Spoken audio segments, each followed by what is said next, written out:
In this session, we are going to discuss about the junction field effect transistor. Earlier we had studied about the diode and BJT, that is the bipolar junction transistor. So let us start with the junction field effect transistor. Junction field effect transistor, which is also called as JFET. The field effect transistor, abbreviated as FET, is another semiconductor device like a bipolar junction transistor BJT, which can also be used as an amplifier or as a switch. Like BJT, FET is also a three-terminal device. These three terminals are drain, that is D, source, that is S, gate, that is G. Out of these three terminals, gate terminal acts as a controlling terminal that we will see shortly. One important point that has to be noted here is that the name field effect is derived from the fact that for the FET, an electric field is set up by the charges present, which controls the conduction path of the output current without the need for direct contact between the controlling and controlled quantities. Such as in the magnets, the magnet attracts the iron foils without the need for direct contact. Here we can see BJT is the current control device that we have already studied, that BJT is a current control device. It means in BJT the controlling parameter will be the current. That is, this is the input current, that is the base current acts as an input in case of BJT, and output, that is collector current, is controlled by this base. That is why we say that BJT is a current controlled device. But in case of FET, FET is the voltage control device. It means in the input side there will be a voltage, that is VGS, and output is the drain current, that is ID. It means in FET, VGS, that is the input voltage, will control the output current. That is why FET is called as voltage controlled device. Now some important features of FET, and in this slide we will also compare the FET with the BJT. There are following important features of FET. First one is the voltage control device that we have already seen. In BJT, the output current IC is controlled by the base current IB, which is the input current. On the other hand, in FET, the drain current ID, which is the output current, is controlled by the VGS, which is the input voltage. Therefore, FET is the voltage controlled device. Second point is that FET is a unipolar device. We know that in BJT, the current is carried by both type of charge carriers, that is electrons and holes. Therefore, BJT is called as bipolar device. But in case of FET, the current is carried by only one type of charge carriers, either electrons or holes. In case of N-channel FET, the carrier will be electrons, and in case of P-channel FET, the carriers will be holes, that we will see shortly. Hence, FET is an unipolar device. Now talk about the temperature stability. Like BJT, the parameters of FET are also temperature dependent. In FET, as temperature increases, the drain resistance also increases, which in turn decreases the drain current, which is the output current. Therefore, unlike BJT, thermal runaway does not occur with FET. So we say that FET are more temperature stable than BJT. Another point is that FET have high input impedance. FET have very high input impedance, which is in the range of 1 to several mega ohms. And next point is that FET requires less space. FET requires less space as compared to BJT, and they are preferred in the integrated circuits. And next point is that FETs are less noisy. What are the disadvantages of FET? Voltage gain. Voltage gain of FET based amplifier is less than that of a BJT amplifier, and also handling of FET are more sensitive than BJT. Now let us study the classification of FET. Here we see that FET is divided into two categories, the JFET and MOSFET. And JFET is further classified in two parts, that is N-channel and P-channel.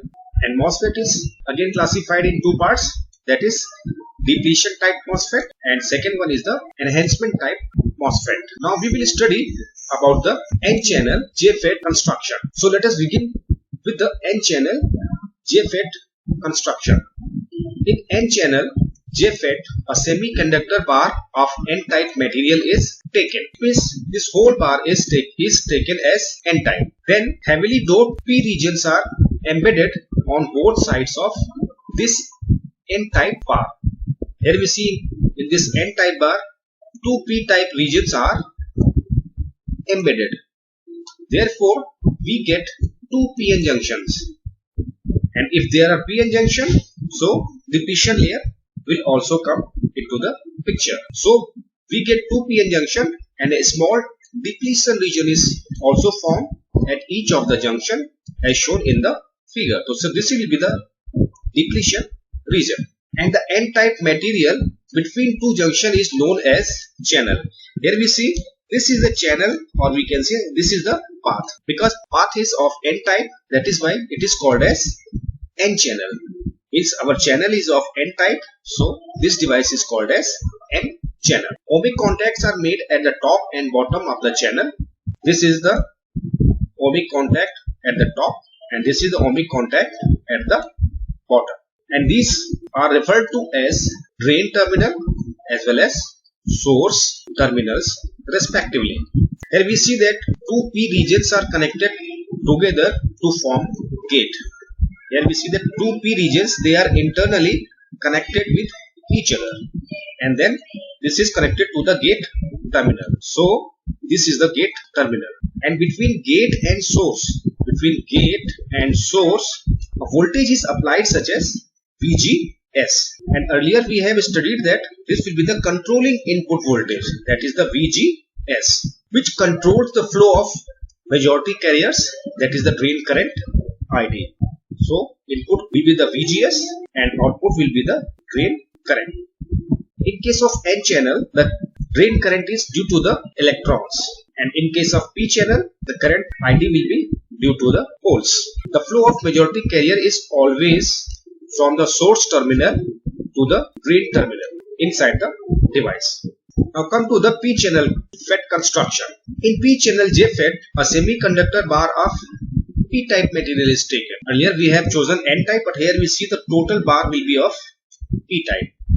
And heavily doped N regions are embedded on both sides of the bar. And these N-type regions are embedded. So we will also get a depletion region. Therefore, two PN junctions are created and a small depletion region is formed at each of the junction as shown in the figure. The P-type material between two junctions is known as channel, because in this case the current will follow this path or this channel, and this channel is made up of P-type material. That is why it is called as P-channel JFET. And again, ohmic contacts are made at the top and bottom of the channel and are referred to as drain D and the source S respectively. And the two N regions are connected together to form the gate. These two N-type terminals are connected to the gate, which will act as a controlling parameter. In case of P channel, the drain current ID is due to holes, because in P-type, holes are in majority. The flow of majority carrier is always from the source terminal to the drain terminal inside the device. Now come to the JFET symbol. As we have studied about the symbol of transistor, so we have also symbol for FET. This is the symbol for N-channel FET or N-channel JFET, and this is the symbol for P-channel JFET. This is the gate terminal, this will be the drain, and this will be the source. So gate terminal, source terminal, and drain terminal. Now we will study about the operation, or we can say working of the JFET and also its characteristics. We know that operation of JFET depends on the voltage which is applied between gate and source, that is VGS.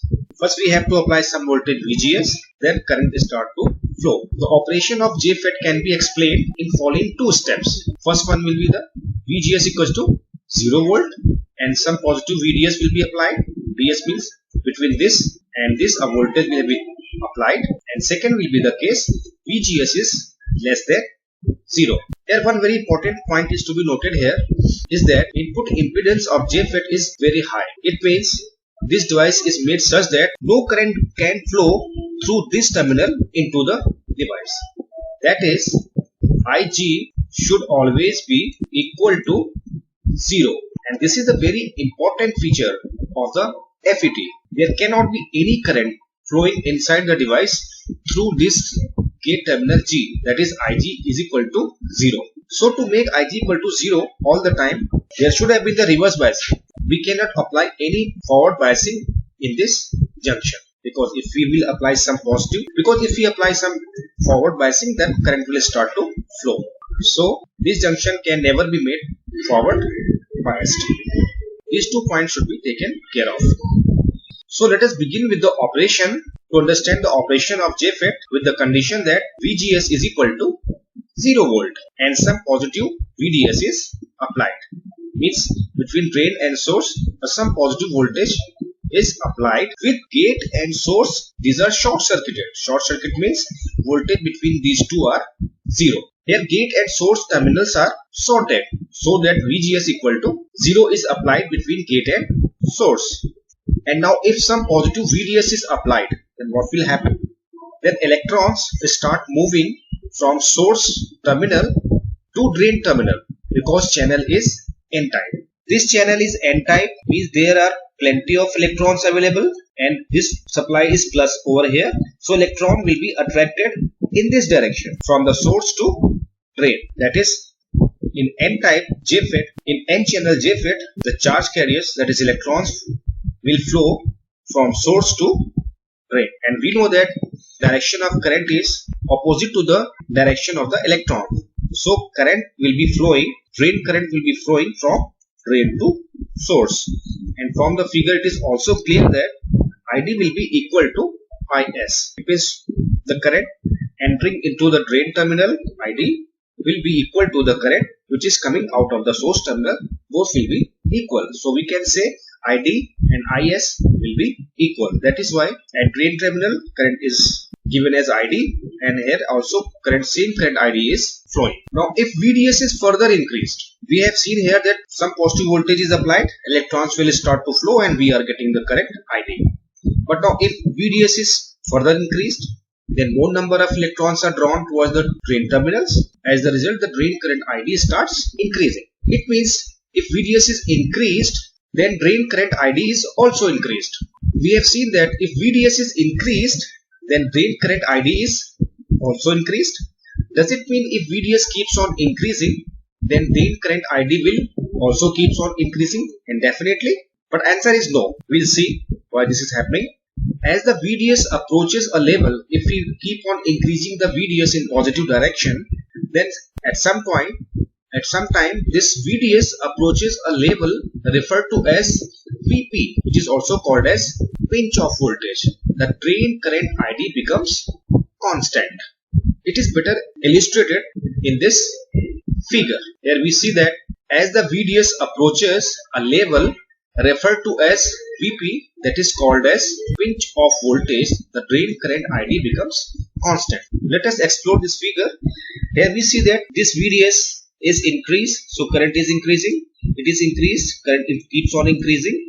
But the moment this VDS approaches a certain voltage VP, you see in this point the current has become constant, or we see current has become maximum and constant. This current, here we see now after VP, when VDS approaches VP, current has become constant. That is why we say drain current ID becomes maximum or saturated, and this maximum drain current ID is now labeled as IDSS. Here IDSS means current flowing between drain to source. This DS means drain to source, but this last S suggests when drain and source terminals are shorted. So DS means drain to source, and this last S means shorting. That is VGS equal to 0. Here we see VGS equal to 0, and this is the profile which suggests that after certain voltage VP, the current becomes maximum and constant, called as IDSS. One very important point is there that IDSS is the maximum drain current for JFET and is defined as the condition. In JFET, current cannot be maximum than this IDSS in any case. So IDSS is the maximum drain current for JFET and is defined by the condition that VGS equals to 0 volt and VDS is less than VB because we have VGS equals to 0 all the time. In this figure, pinch off condition is shown. Pinch off. Here pinch off is happening. In this figure, VDS is reached to a pinch off level, that is VDS equals to VP. In the pinch off condition, the two depletion region would touch each other. They will be touching, about to touch each other. Does it mean there will be no channel existing? Certainly not. In this figure, pinch off condition is shown. Here we see that in this figure, VDS is referred to pinch off level, that is VDS equals to VP. And in the pinch off condition, the two depletion region would touch each other because reverse biasing keeps on increasing as we increase the value of VDS. And we have already studied that when reverse biasing is increased, the depletion width also increases. So as VDS keeps on increasing, depletion layer will also be increased, and at some point of time they will about to touch each other. Here we notice that how this N channel is reverse bias. We see this portion is the N channel type, N type, and this is the plus terminal. When N is connected to the plus, the junction is reverse biased. That is why when we keep on increasing the VDS, the depletion layer also gets increases, and at some point of time they would touch each other. When they will be in this condition, this term is called as pinch off, and the value of VDS at which this condition happens is called as pinch off voltage VP. So in the pinch off condition, the two depletion region would touch each other. Does it mean there will be no channel existing? Certainly not. In reality, a small channel still exists with current of high density. Now we will understand the operation of JFET when VGS is made negative. Why VGS is not made positive? Why we are studying the operation of JFET under only two conditions? That is, first condition, that is VGS equals to 0, and after that VGS is less than 0. But why we are not studying the condition VGS greater than 0? Because when we will apply VGS greater than 0, then this junction will go in forward bias. And I have already told you that gate current IG is always equal to 0. No current is permitted to flow in this terminal to get into the device. That is why VGS greater than 0 is not applied. So let us start with the condition VGS is less than 0. In the figure, a negative voltage, that is VGS is equal to -1 volt is applied between the gate and source terminal for the lower values of VDS.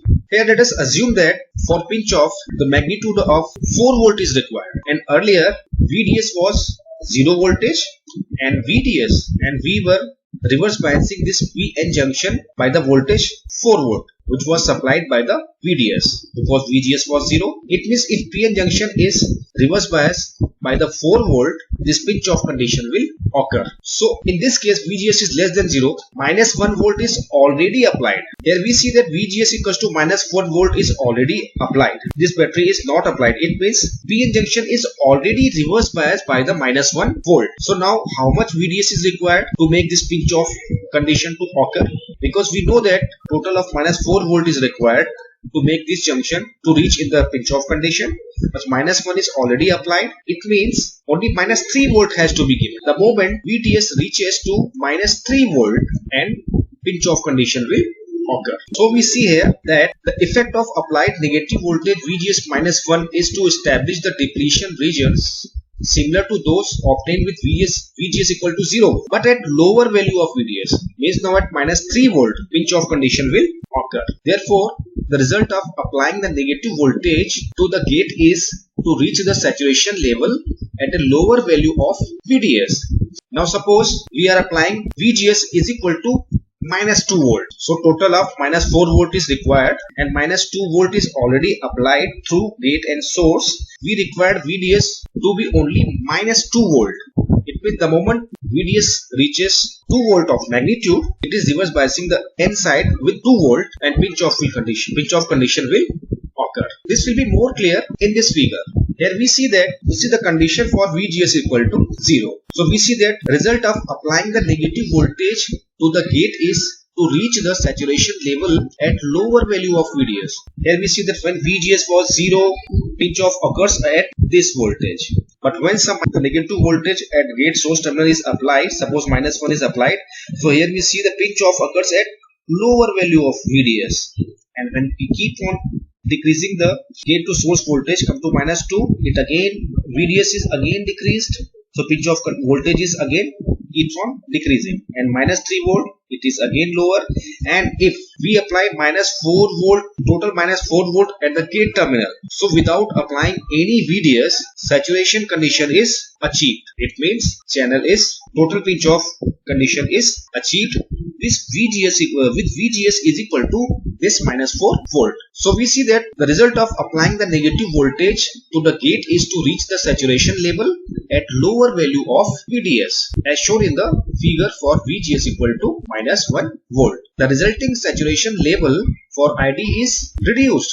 Here we see saturation level was earlier it was IDSS, now it has gone down. So we see that the resulting saturation level for ID is reduced, and in fact will continue to decrease as VGS is made more and more negative, as can be noted from the figure that how pinch off voltage continues to drop in parabolic manner as VGS is made more and more negative. Here we see VGS is getting dropped in this parabolic fashion. Eventually, when VGS is equal to -VP is sufficiently negative to establish a saturation level that is essentially a 0 milliampere. ID is getting almost 0, and we see that for all practical purposes the device has been turned off. The level of VGS that results in ID equal to 0 milliampere is defined by the VGS is equal to VP, with VP being negative voltage for N-channel devices, and for positive and for P-channel it will be positive voltage. Pinch off voltage is also specified as VGS. Now come to the characteristics of the JFET. Drain characteristics of N-channel JFET. The figure shows the drain characteristics, also called as output characteristics of the N-channel JFET. Drain characteristics is the curve between ID and VDS. This parameter is ID and y-axis, and VDS is applied on x-axis for different values of VGS, because FET is like BJT is 3-terminal device, so we require 3 parameters to draw any characteristics. So this output characteristics or drain characteristics is the curve between ID and VDS's different values of VGS. It is very clear that characteristics can be divided into 4 regions. This portion is called as ohmic region. This is the saturation region.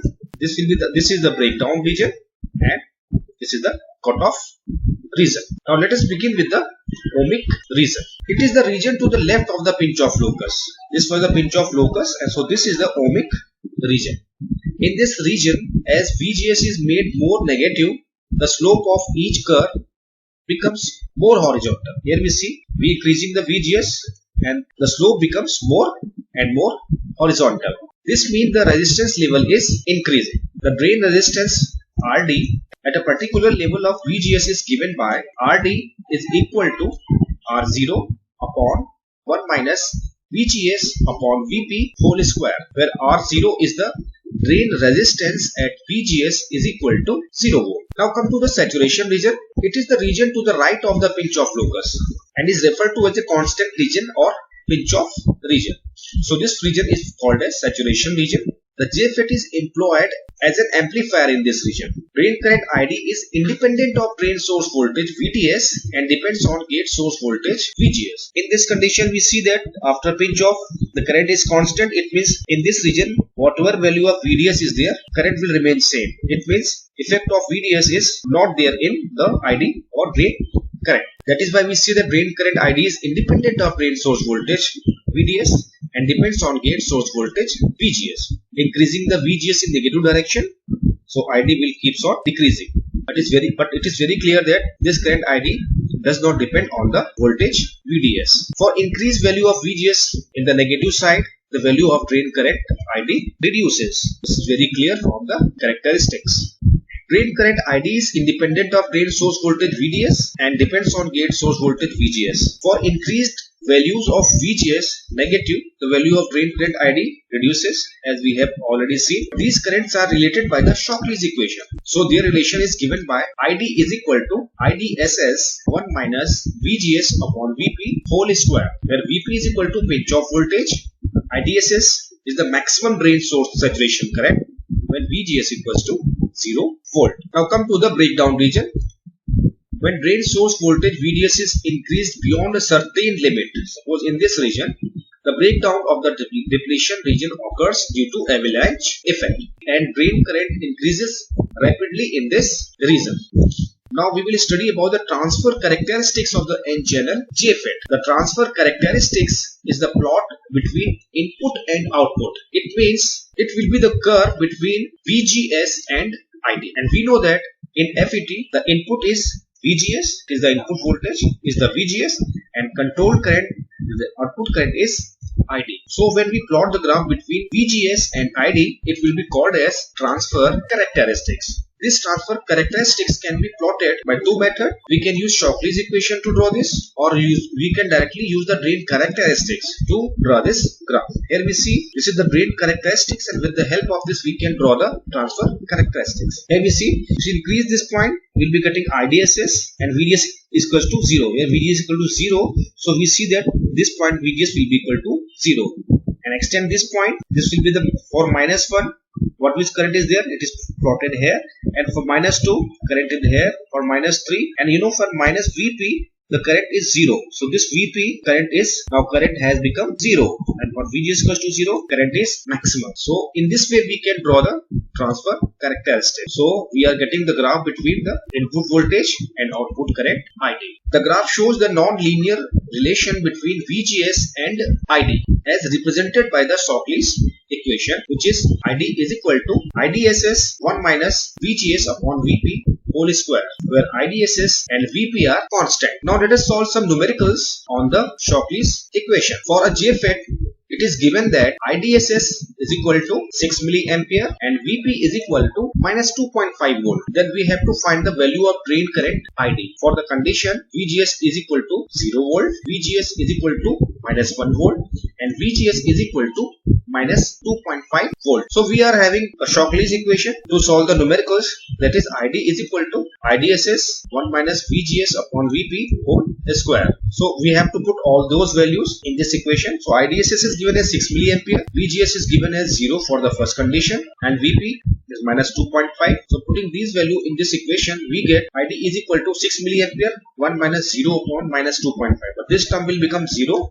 So answer is ID is equal to 6 milliampere, that is the IDSS. And we have already seen in the characteristic that for ID equal to 0, we get the maximum current. So for a VGS equal to 0, the drain current will be equal to the maximum current. Now we will solving this question for VGS is equal to minus 1 volt. So putting the minus 1 volt into the Shockley's equation, we get ID is equal to 6 milliampere 1 minus 1 by 2.5 volt. After solving, we can calculate ID as 2.16 milliampere. When VGS equal to minus 1 volt, we have got ID is equal to 2.16 milliampere. Now come to the VGS is equal to 2.5 volt, and we notice that this voltage is equal to the pinch off voltage. So it means output current should be 0, because we have already studied that when VGS is equal to VP, the current ID is 0. Let us check whether this is happening in this case or not. So putting the values of IDSS, VP and VGS in Shockley's equation, we get ID equal to IDSS 1 minus 2.5 volt upon 2.5 volt, that is ID is equal to 6 milliampere 1 minus 1 square. So finally it is clear that we are getting the ID equal to 0 milliampere that we are expecting, because when VGS equal to VP, current should be equal to 0. Now come to the FET parameters. There are three main parameters which are of major importance. First one is the drain resistance RD, transconductance factor GM, amplification factor mu. Now come to the drain resistance RD. The ratio of the change in drain source voltage to the change in drain current ID at constant gate source voltage VGS is defined as the drain resistance RD. So RD is defined this way, that RD equal to delta VDS upon delta ID with VGS is equal to constant. Now come to the transconductance GM. GM is given as delta ID upon delta VGS with VDS equal to constant. That is the ratio of the change in drain current, that is delta ID, the change in gate source voltage, that is delta VGS. For a constant drain voltage, VDS is defined as transconductance Gm. Now come to the amplification factor mu. Because it is the amplification factor, so quantities will be of same type. So here see, this is the ratio of the change of voltage, change in voltages. So mu is equal to, or amplification factor is equal to the ratio of the change in drain source voltage, that is delta VDS, to the change in gate source voltage, that is the delta VGS. For a constant value of the drain current, ID is called the amplification factor. Mu is defined as delta VDS upon delta VGS with ID is equal to constant.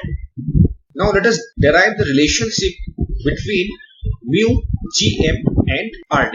This is very important relationship between mu, Gm and Rd. We know that ratio of the change in drain source voltage VDS to the change in gate source voltage VGS for a constant value of drain current ID is given as amplification factor mu. So mu is written as delta VDS upon delta IGS with ID is equal to constant. Now we will write this mu in different way, that is delta VDS is divided by delta ID. This delta VDS is divided by delta ID, and this delta VGS is also divided by delta ID. So delta VGS by delta ID, so delta ID will be they are getting cancelling out, so this ratio is not changed.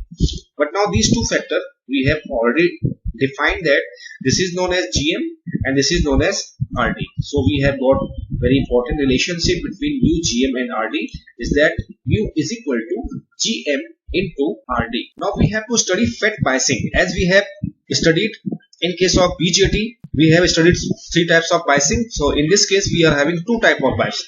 We have already discussed in BJT why do we bias any transistor, what is the operating point, what is the quiescent point. So in case of FET, we are going to start with the FET biasing. FET biasing are of two types. First one will be the fixed biasing and other is the self biasing. So let us start with the fixed biasing. This is the figure for the fixed biasing condition or fixed bias circuit. The figure shows the fixed bias circuit for the N-channel JFET. To make the gate to source junction reverse bias, a separate supply VGG is connected such that gate is made more negative than the source. This ensures that gate current is 0, that Ig equal to 0 ampere, and we have already told that Ig equal to 0 has to be maintained in case of JFET, and this is very important parameter. Junction is made reverse bias. So to make this junction reverse bias, we need here a separate supply, separate DC power supplies, that is VGG. Now we have to find the operating point or quiescent point, such as we have found in case of BJT. We have found ICQ and VCEQ to fix the operating point. So in case of FET, we require 2 points, that is IDQ and VDSQ to fix our operating point. So to find the operating point or quotient point, we have to determine the value of IDQ and VDSQ. To find the value of IDQ and VDSQ, first step will be to find VGS, as we were finding IB in case of transistor BJT. So in case of FET, we have to first find, the first step should be the calculate VGS, because VGS is the input quantity. So we have to apply KVL to the input side to get the VGS, and we see that there is no current flowing Ig equals to 0. Means no current is flowing in the circuit. So there will be no drop across this RG. So if we apply KVL in this loop, there will be two voltages. One is VGG and other is the VGS, and we know that sum of these two voltages should be equal to 0 because only these two parameters are there in the input side. So plus VGG and plus VGS is equal to 0. So we get VGS as minus VGG. Since VGG is a fixed DC supply, the voltage VGS is fixed in magnitude and hence the name fixed bias. Now we have to calculate, the second step will be to calculate ID, that is IDQ. To calculate IDQ, we have to use Shockley's equation. We can use Shockley's equation directly to find the IDQ. So ID equal to IDSS 1 minus VGS upon VP whole square. These three quantities, IDSS it is constant and will be given to us. VP is constant and will be provided to us. And VGS we have already calculated. So with the help of this Shockley's equation, we can calculate IDQ. Now we have to calculate the VDSQ because VDSQ is in the output side. So we have to apply the KVL in the output circuit. So if we apply the KVL in the output circuit, we see that there are three parameters. That there are three components across which voltage is being dropped. Input source is the VDD, and then some voltage will be dropped across this resistance, and other one will be dropped across this that we have to calculate. So in this loop we see that VDD will be equal to this drop IDRD plus this drop VDS. So VDD is equal to IDRD plus VDSQ, and with the help of this equation we can calculate VDSQ is equal to VDD minus IDRD. The main drawback of the fixed biasing is that it requires two power supplies. First, VGG is required to make this junction reverse bias, and other is the VDD. Now let us solve numerical on fixed biasing. Their question is that we have to find the value of IDQ and VDSQ for the circuit which is given in this figure. We know that first step is to calculate VGS, and we have already found that applying KVL to the input circuit we have got VGS equal to minus VGG. So because VGG is given as 2 volts, so VGS is equal to minus 2 volt. The next step will be to calculate IDQ. We know that we can use Shockley's equation to calculate the value of IDQ. So using Shockley's equation, IDQ is equal to IDSS 1 minus VGS upon VP whole square. IDSS is given as 10 milliampere and VP is given as minus 4 volt, and VGS we have already calculated as minus 2 volt. So putting all these three values into this equation, we can calculate IDQ. ID is equal to 10 milliampere 1 minus 2 upon minus 4 volt, that is whole square. These two minus will be cancelled out. So we are getting IDQ is equal to 10 milliampere 1 minus 1 by 2 whole square. That is finally we get ID is equal to 10 milliampere upon 4. That is IDQ is equal to 2.5 milliampere. Now we have to calculate VDSQ. To calculate VDSQ, we need to apply KVL in the output circuit that we had already applied. So in the output circuit, if we apply KVL, we have got VDD is equal to IDRD plus VDSQ. So VDSQ will be equal to VDD minus IDRD. So VDSQ is equal to 8 volt minus 2.5 milliampere into 1 kilo ohm, because we have already calculated ID. So we have got VDSQ is equal to 5.5 volt. Now come to the second type of biasing, that is the self-biasing. Self-bias is the most common type of JFET bias. Figure shows the self-bias circuit for the N-channel JFET. Here C1 resistance RS is also introduced. We know that gate source junction should be reverse bias, which ensure that gate current ID equal to 0. The reverse biasing can be achieved by the self-biasing arrangement shown in the figure. Here we see no separate supply is given to this circuit, because this circuit arrangement reverse biases by itself. That is why it is called as self-biasing. And we know that to find the operating point or quiescent point, we have to determine the value of IDQ and VDSQ. So first we have to calculate VGSQ, because VGS is the input voltage, so we have to apply KVL in the input circuit. So applying KVL to the input circuit. Now in this circuit we are going to apply KVL. No current is flowing in this direction, so there will be no drop. So here we see that only two voltages are being appearing. First one is the VGS and second with this ID RL, and sum of these two voltages will be equal to 0 according to the KVL rule. So plus VGS and plus this drop ID RS will be equal to 0. So now we have got VGS is equal to minus ID RS. So to get the value of VGS, now we need to first determine the value of ID. So now we will calculate IDQ. Again we are going to use the same equation, same Shockley's equation, that is ID equal to IDSS 1 minus VGS VP whole square. So putting the value of VGS, we have got VGS, we have got this equation for VGS. Now we will be putting VGS in this equation. So ID is equal to IDSS 1 minus IDRS upon VP whole square. Now we have got this equation in which IDSS is known, VP is known and RS is known. Only ID is unknown in this equation. So with the help of this equation, we can calculate ID. So ID equal to IDSS, minus and minus sign will be cancelled out. So ID is equal to IDSS 1 plus IDRS upon VP whole square. So with the help of this equation, we can calculate ID. Now calculate VDS. We know that to calculate VDS, we have to apply KVL in the output section, and this is again the same as we have done in case of fixed biasing. So in this loop, VDD is the source supply and the voltage is being dropped in three components, that is RP. First voltage will be dropped here, second is between VDS, and third voltage will be dropped over here. So VDD will be equal to this drop plus this drop and plus this drop.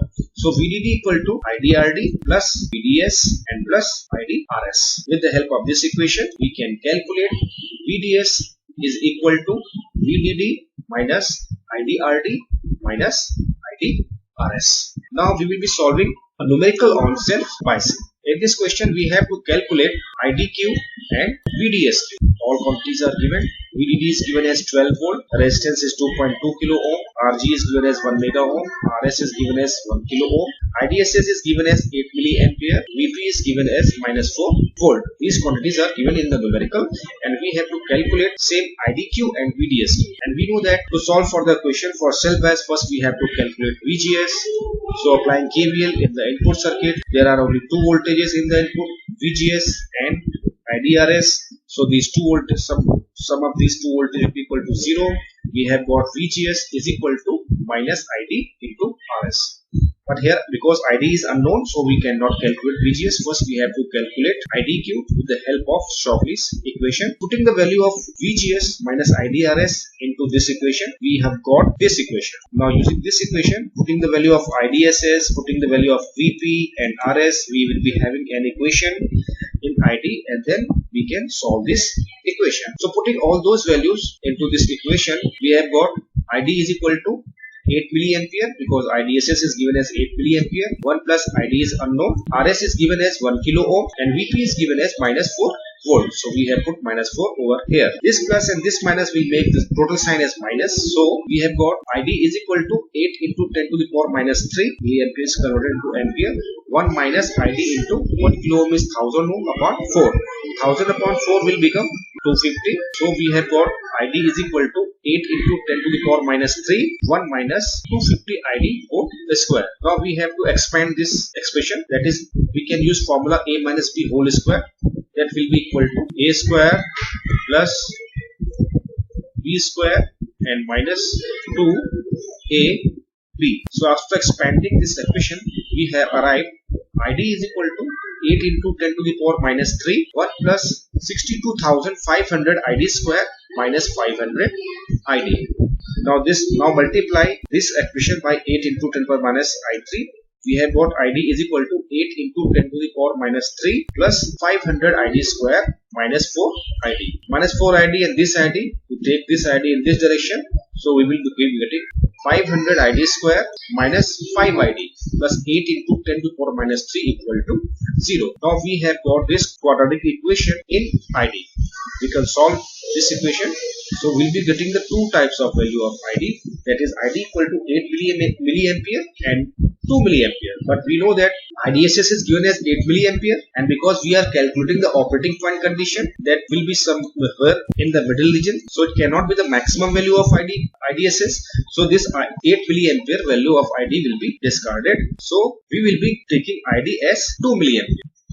IDQ cannot be 8 milliampere because it is the maximum value of the ID that can flow in the JFET under the condition of VGS equal to 0 volt. So we have got IDQ as 2 milliampere. We have to calculate VDSQ. So we can apply KVL in the output section. So we are getting the VDD in this output section. This is the source voltage, and this voltage is dropped in these three places: IDRD, VDSS, and this IDRS. So applying KVL to the output circuit, we get VDD is equal to IDRD plus VDS plus IDRS. With the help of this equation, we can calculate VDS is equal to VDD minus IDRD minus ID into RS. So putting the values of VDD, ID, RD, RS we have got VDS as 12 because VDD is given as 12 volt minus 2 into 10 to the power minus 3 because we have just calculated the current ID as 2 milliampere. RD is given as 2.2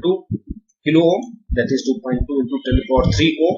ID is 2 into 2 milliampere, that is 2 into 10 to the power minus 3 ampere, into RS is given as 1 kilo ohm, so it is 1 into 10 to the power 3 ohm. And after solving, we have got VDS is equal to 12 minus 4.4 minus 2 volt. And finally, we have got VDS is equal to 5.6 volt.